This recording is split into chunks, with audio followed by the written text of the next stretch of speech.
Здравейте! Вие сте с Контраст Channel, алтернативния канал на свободните хора. Всички рубрики и емисии, които ще ви предложим, са плод на доброволния труд и позитивната ни енергия. Това, което ни отличава от казионните телевизии, е стремежът ни да кажем и покажем истината и да се подпишем под нея с имената си. В първия брой на Контраст Channel ще говорим по темата политиката мръсен бизнес или опорочено изкуство. Събеседници ще ни бъдат Юлия Попович от Румъния и Магда Мушевич от Полша. Българската гледна точка ще ни предаде художника Правдолюб Иванов.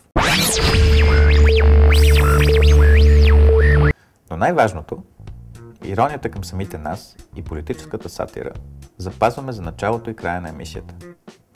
Вярваме, че смехът има по-голямо въздействие върху хората от парливите сълзи. Ще се видим след малко. Но първо ще разберем какви послания стигнаха до нас от славния връх Бузлуджа.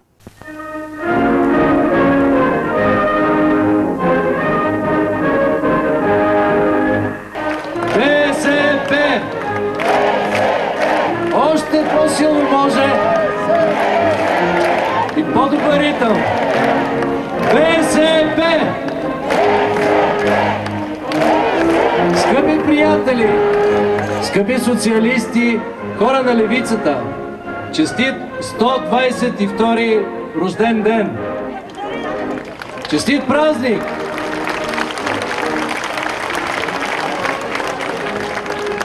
Преди няколко дни, след като 2000 агресивни протестиращи обсадиха парламента, държаха 120 души заложници, мятаха камъни, потрошиха автобус, търсиха сблъсък с полицията и кръв. И се обадиха десетки хора и казаха: стига търпяли това безобразие. Искаме да пренесем Бузлуджа в София. Първи в дългият път към София се включиха родните ни подводничари. Гребците от дълбините излизат и стъпват на родния бряг, понесли в река колективната молба на екипажа за софийско жителство. Те са посрещнати от ученичките на езиковата гимназия в село Обзор. Морските ни лъвове поемат въздух и предават непромокаемата мукавена граната в ръцете на девойките. От всички точки на Народната ни република се спускат лъчи към София. Всяко село във време на жътва оставя жените да се оправят сами коя както може, а мъжете се втурват да завоюват доверието на партията. Лодките от Варненското езеро се превръщат в флагман на новия канал, който трябва да свързва Черно море с столицата. В надпреварата за място в сърцето на партията участие взимат русалките на град Бургас. Рибарите от село Резово успяват да увлекат в своя порив към София, закъсали в река Резовска лодки от съседна Турция. От Пловдив до Пиринския край хората са сплотени. Колективният дух обединява трудещите се комунисти и комсомолци и те заедно под строй, без да развалят сплотените от партията редици, маршируват убедено към София. В столицата вече пристигат първите лъчи на похода към софийско жителство. Момичетата на Народната ни социалистическа република са скъсали с старите монархически традиции и сега уверено гледат към БГ Мама и са на разположение ударно да раждат младото поколение на България. София посреща с радост младежите по ски екстремен и свободен стил, за които жълтите павета са пресен планински сняг. Партията и правителството отделят голямо внимание на научно-техническия прогрес, кривата и правата ни авиация. Душата на всеки комунист, стъпил на столичния кълдъръм, е устремена към небето. Партията и правителството пръскат революционното си семе сред народа и това се вижда от всички страни. И днес ние, десетки хиляди български граждани, сме тук. Защо? Последни данни, 1,5 милиона българи са безработни. Включително и аз. И не само защото сме неграмотни, не само защото не искаме да работим, а защото няма работа. Искам да ви пожелая да имате самочувствието на хора от партия силна, мъдра, убедена за това, че работим за България, за хората. Да вървим напред заедно. Изкарайте днеска хубав празник, върнете се по родните си места и предайте това послание на всички български граждани. Обичам ви! Всички ние обичаме България! Да живее България! България! България!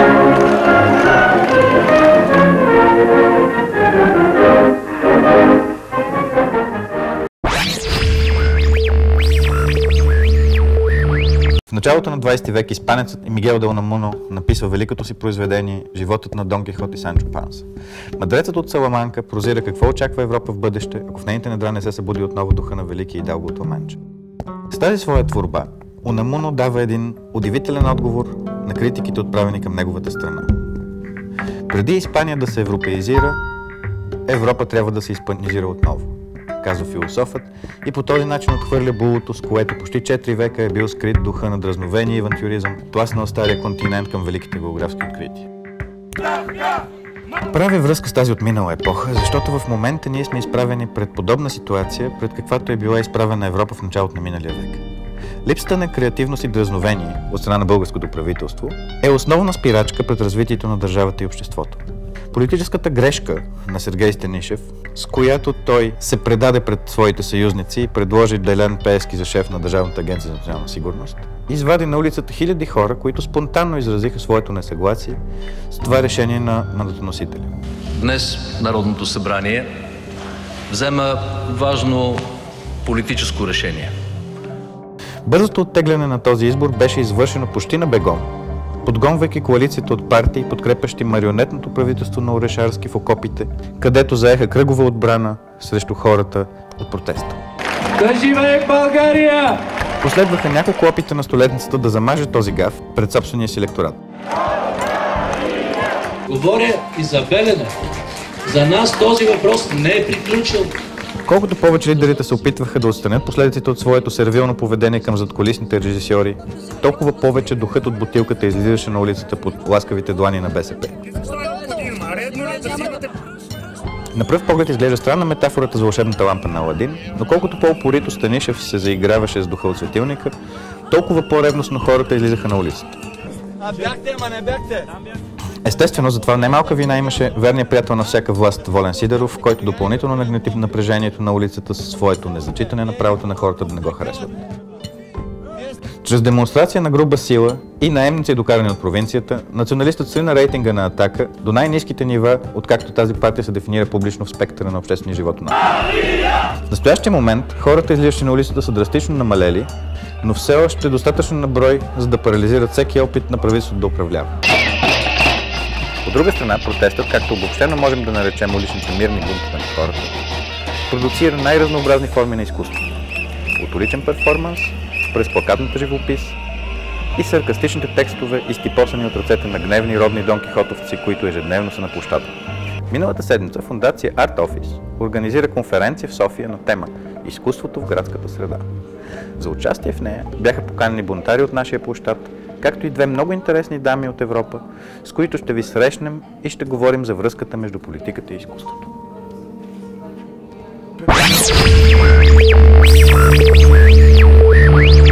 Aux gens, à la population, disons, normale.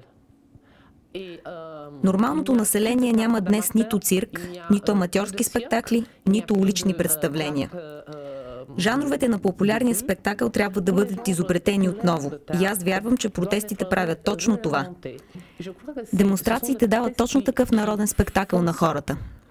Карат ги да се чувстват общност с споделени ценности. Като те могат да се почувстват в такава общност точно чрез изкуството. Защото те иначе са много различни. Защото именно спектакълът прави от едно множество хора група.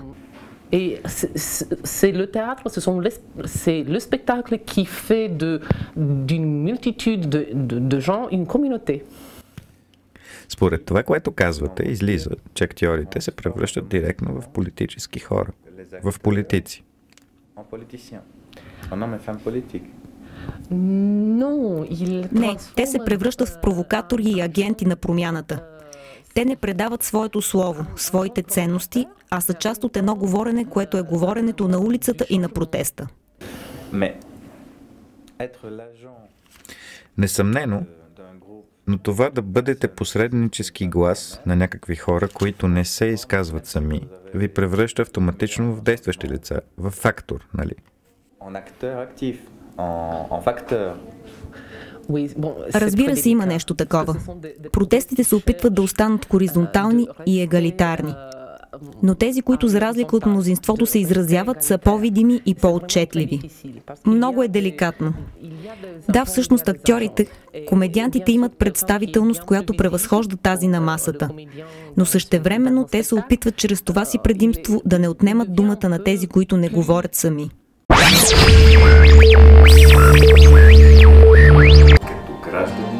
гражданин или художникът е по-съпричастен към протеста? Аз съм си го задавал този въпрос и даже на тая презентация на конференцията Изкуство в урбанистични пространства се опитах да го покажа въпросите, които съм си задавал. Значи, първата ми реакция да излеза на протест, който почна на 14-ти, макар че аз лично бях и на протестите преди 14-ти, просто защото знаех какво се задава. Нямах нужда от конкретно събитие, но както и да е, големите протести с десетки хиляди започнаха на 14-ти. Тогава излязох като спонтанна реакция, разбира се, като гражданин. Вероятно по-нататък участието ми и това, че реших всеки ден да бъда с различен лозунг, може би е отчасти резултат от това, че и като художник съм работил с текст, с абсурда, с създаване на такива езикови абсурди. Просто ми беше интересно да го правя по този начин. Но това не означава, че аз или който и друг с по-артистична проява на протеста е по-ценен от, да речем, моя колежка Светлана, която дори звук не произвежда. Тя нито свири, нито вика, нито крещи. Аз така винаги я давам като пример, слабичък, интровертен човек, който просто присъстваше всеки ден. Просто седеше там. В цялата, невероятна шумова картина, която произвеждаше протеста и всъщност който звук пък съм използвал в едно видео, което в момента върви в Грац, заедно с Камен Стоянов и Иван Мудов и един колектив от Кайро и от Белград, 3 авторски колектива. Сме в една изложба посветена на художниците и политиката. Там това видео, което показвам, е основано на един документален кадър, който снимах на протестите, но основната част е с звука, който манипулирам. Звука от протеста. Ами тия, които казват, че правим цирк, ние каквото и да правихме, мълчаливо да седяхме, те пак щяха да кажат същото. Това са хора, които така са, да не кажа силно дума, но според мен дърпат страната надолу, но това е друг въпрос. Колкото до артистичността, аз до някъде се дразнех от начина, по който се представя протеста, като прекалено артистичен, не че не беше такъв. Аз не знам как стана така. Значи, на първия ден, когато отидах с един лозунг, на който пише мафията си има правителство, дали си има и народ, зависи от нас, почти нямаше дори такива обикновени лозунги, но поне хората, които там, по-голямата част, се познаваме с доста хора, наистина произхождат от някаква такива академични художествени среди и очевидно така се получи. Но както и да изглежда протеста, той не е конкурс по остроумие.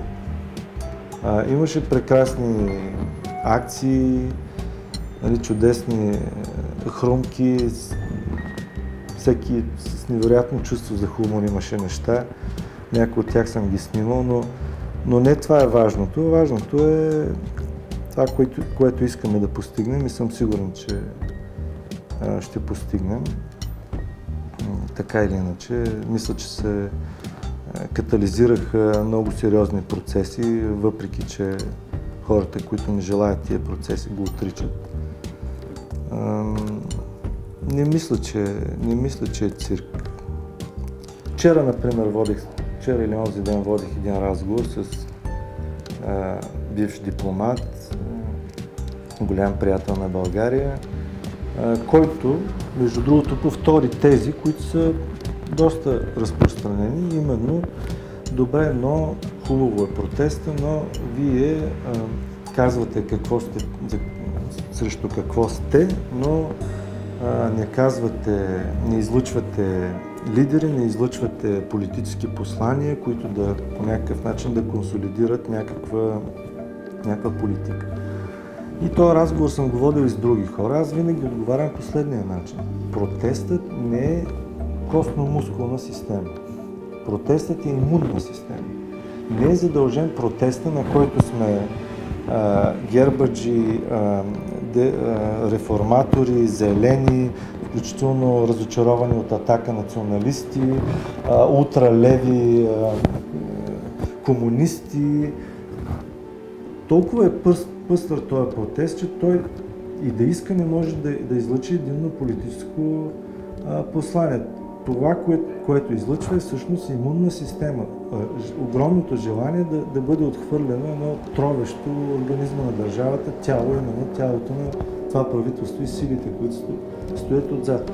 Защо трябва ние да правим партия, да излъчваме лидери?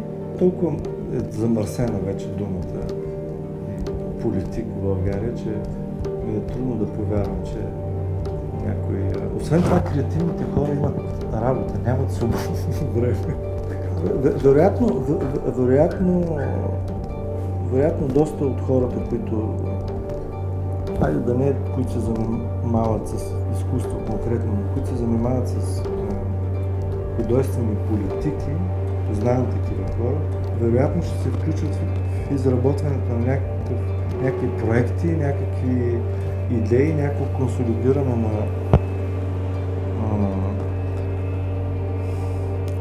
на идеи за това как би трябвало да изглежда една по-добра България. Предполагам, че е така, но разбира се, всеки отговаря за себе си. Аз дори нямам Фейсбук профил. Преди време някой ме попита, искам да участвам в вероятно това, което сега се нарича протестна мрежа. Тогава някой ме попита като един вид говорител на протеста. Аз отказах, не желая, не искам. Не мисля, че аз мога да представям протест. Един възрастен човек го каза прекрасно. Аз не представлявам протеста. Протестът ме представлява мен.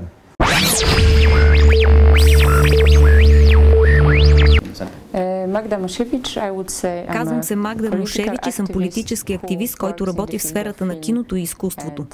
Но съм тук като политически деец. Искам да ви попитам, къде според вас е разделителната линия между пропагандата и използването на изкуството за мобилизиране на гражданското общество? Полското кино беше много по-смело и граждански активно по време на социализма. Хората на изкуството бяха много по-политически ангажирани от сега. А ние трябва да се занимаваме с политика, защото ако не контролираме системата, тя ще контролира нас. Затова аз наистина оценявам хората на изкуството, които са ангажирани, които участват в политиката било с техните лица и имена, било просто помагайки на хората анонимно. И точно поради техните дарби те са много ценни. Ако група се събере с викове и с плакати, тя ще е много скучна за публиката и за медиите, защото това са го виждали хиляди пъти. Това е всекидневие. Но когато някой се появи с много креативно представяне на това, за което протестираме или за което се борим като движение, това просто работи много по-добре. Защо тогава да не се възползваме от тази креативност? Искам да ви попитам, къде според вас е разделителната линия между пропагандата и използването на изкуството за мобилизиране на гражданското общество? Разбира се, артистите няма да започнат да пишат политически програми. Тяхното участие има преди всичко медиен ефект. Вземете, например, Greenpeace в Полша. Те винаги правят проучване с много документация и доказателства. Раздават брошури, в които обясняват на хората, че, например, определено количество въглероден двуокис ще причини вреда. Те може да изпращат тези брошури на медиите, на правителството, без това да има какъвто и да е ефект. След което да се качат на някой фабричен комин, от което да последва незабавен отзвук. Следствие на което се намира някакво решение.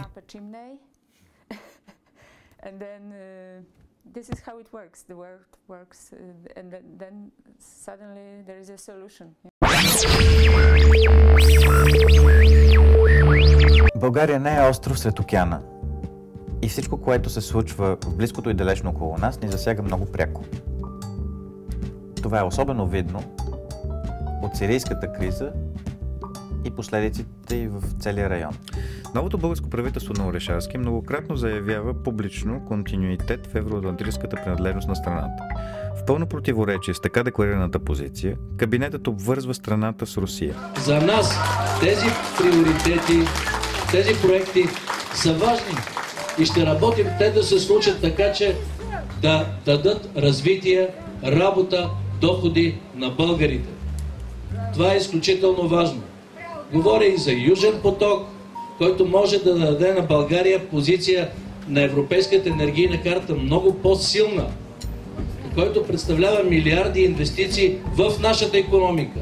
Работни места тук в България. Това енергийно, кадрово и дипломатическо връщане към стария хегемон би било неприятно и вредно във всяко отношение, а в контекста на явен нов геополитически сблъсък между Москва и Запада е опасно и придобива характера на държавна измяна. След провала на Набуко, възкресяването на изгодния само за Кремъл проект Белене е явна крачка към пълна и дълготрайна зависимост на страната ни от Русия. Правителството, освен това, явно се готви да изгуби арбитража за недозапочнатата нова атомна централа, чрез слаба юридическа защита, което ще вкара страната в тежка задлъжнялост към отново Москва. Ако прибавим и пагубната за енергийната независимост на цяла Югоизточна Европа газова връзка Южен поток, картината става пределно ясна. Новият външен министър на България, Кристиан Вигенин, е човек несъмнено лоялен на Русия. Единственият политик от Европейския съюз, позволил си публично да застане на страната на проруското украинско правителство срещу Юлия Тимошенко.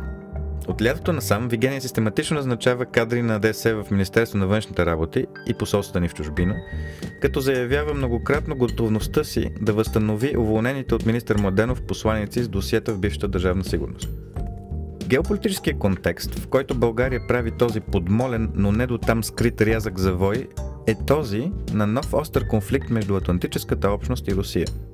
Стратегическото свиване на Съединените щати и превръщането им от свръхсилата в велика сила с център на пряко влияние Тихия океан, позволи на Кремъл да започне една широкомащабна реконкиста в традиционния си хинтерланд. Заместването на прозападните правителства на Украйна и Грузия с проруски такива и провала на проекта Набуко са най-видните моменти от този процес до сега. Сирийският конфликт е на път да изиграе роля на нова берлинска криза по време на тази своеобразна студена война.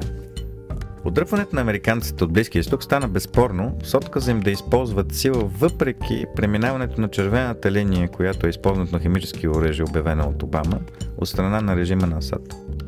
От към евроатлантическата общност срещу Путин и неговия васал Асад са застанали на първа линия Франция, Турция и Италия, които са обяснимо разтревожени от агресивното руско навлизане в Средиземноморския басейн. Турция съсредоточила една голяма част от армията си на сирийската граница, а обратно на американската администрация, която си изми ръцете от военна инициатива с нужда от решение на Конгреса, френското правителство постави въпроса на обсъждане в Националното събрание като дебат без гласуване, оставяйки инициативата за незабавен удар в ръцете на президента Оланд.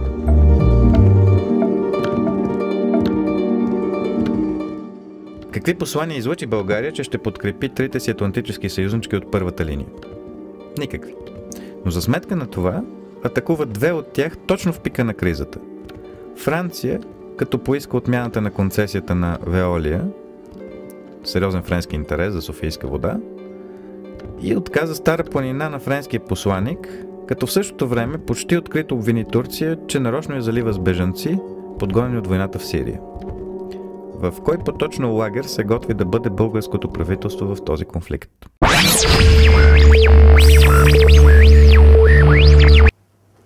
Добър ден, Ваша чест.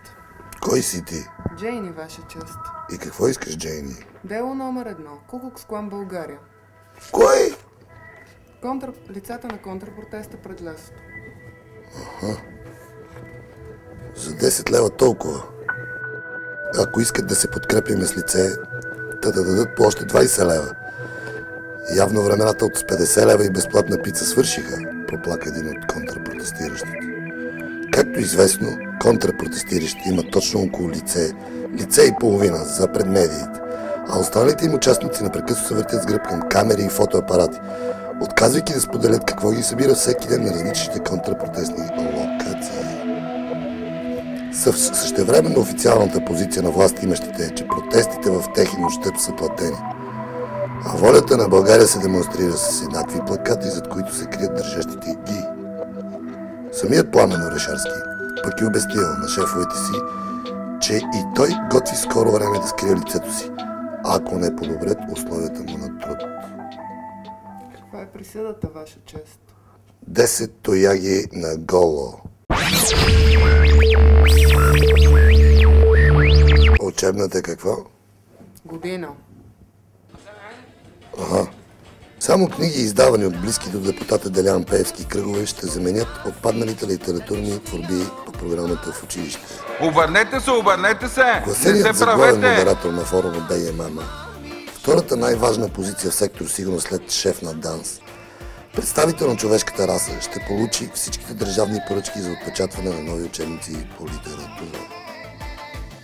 За сега нямаме книги, така че децата може да излязат във ваканция с по един диск с песни на Цветелина Янева. Обявиха потенциалните издатели на новите учебници, близки до миналия през Катързис Пеевски. Както очаквано, най-възмутени са учителите по литература. Подготвят за диктуване по всички произведения любителските си критики, която ще очакват да се запамети от всичките свои ученици. Същевременно стана ясно, че образователната система минава през вътрешен катарзис. Каква е присъдата този път? 10 химикалки на голо.